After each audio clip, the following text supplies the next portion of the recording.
Good afternoon, church. My name is Evangelist Felicita Rivera, and I bring you greetings from my home church, Harvest Church, located in Paterson, New Jersey.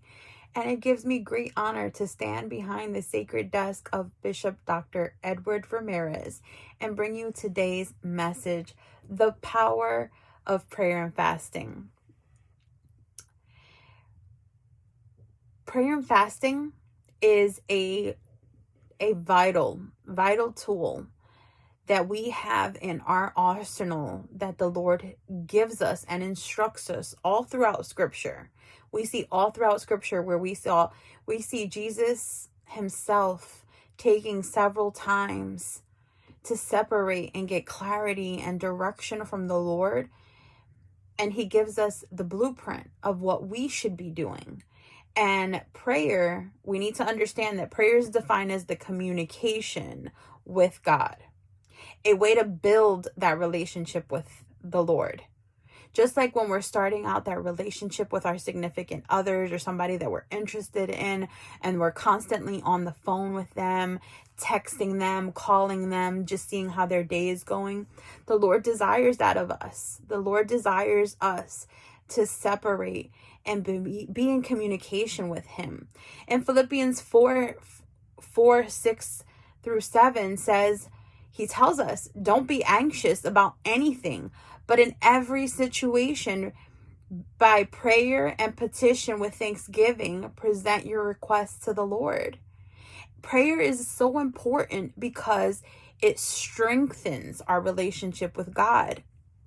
It aligns our will with God's will in our life.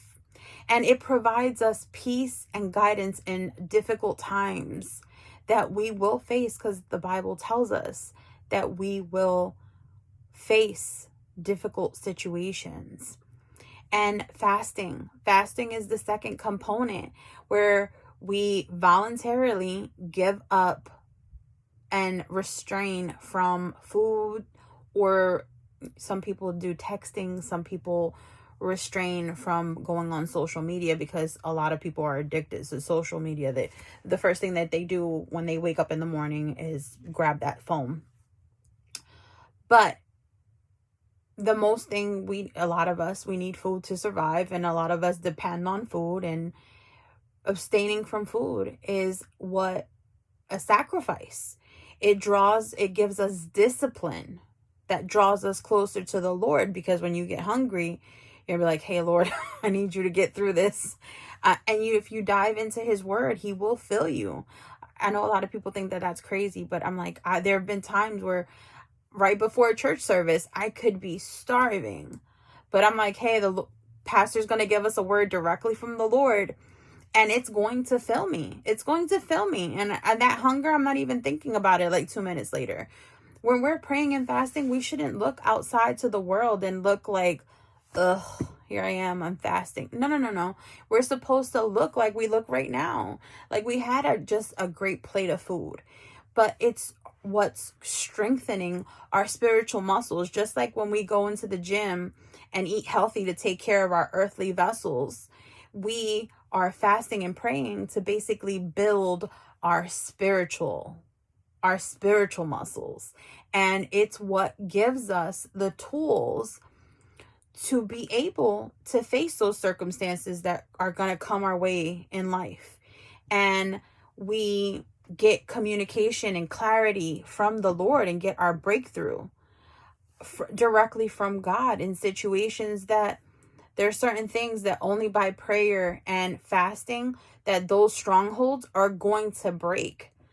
So we have to equip ourselves to not just be so quick to want to call our friends when we're going through a situation, because the Lord desires to be in communication with him, to give us guidance, to tell us, hey, that job's not good for you.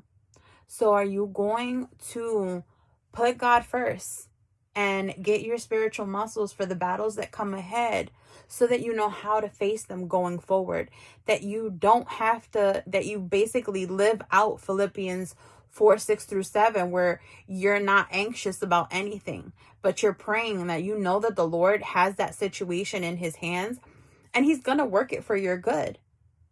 He's going to not leave you or forsake you in any situation. Thank you, church.